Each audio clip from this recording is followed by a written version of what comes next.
waxaan bogaadinayaa howlgallada ay ciidamada Soomaaliyeed ee la dagaalamaya argagixisada shabaab iyo Daacish meel kasta oo ay joogaan, gaar ahaan ciidamada Puntland ee ka dagaalamaya buuraha Calmiskood ee gobolka Bari.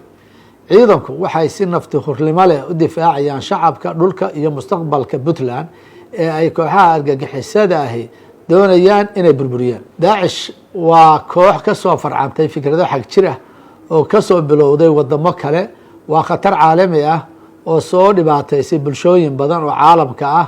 wadamo badan ayaa looga soo adkaaday, balse dagaalkani wuxuu noqon doonaa meeshii ugu dambeysay ee lagu jabiyo. si kooxdan loo burburiyo waa in aan la dhayalsan, hoosna loo dhigin khatartooda.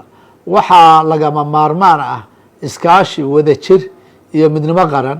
waa in laga dheeraado khilaafaadka siyaasadeed iyo wax kasta oo bulshada kala qaybin kara, lagana shaqeeyo abuuridda jawi midnimo.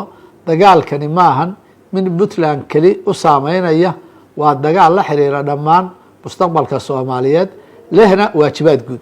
waxaan soo dhaweynayaa baaqi madaxweynaha Puntland ee ku aadanaa in laga wada qayb qaato la dagaalanka kooxdan argagixisada ah, waana mid u baahan in si wadajir ah looga dhameeyo. la dagaalanka ISIS wuxuu u baahan yahay in si guud looga wada shaqeeyo, iyadoo la isku duwayo dadaalada amni, sirdoon iyo istiraatiijiyo wadajira. amniga Soomaaliya wuxuu ku xiran yahay xaqiijinta in kooxaha argagixisada aysan helin meel ay ku sii sugnaadaan. shacabka Puntland iyo dhammaan shacabka Soomaaliyeed waxaan mar kale u cadaynayaa go-aanka ah in si wadajir ah oo aan gorgortan lahayn looga wada shaqeeyo ciribtirka khatarta kooxaha xagjirka ah, si gaar ahna in loo garab istaago Puntland siday uga guuleysan lahayd una soo afjari lahayd kooxda Daacish.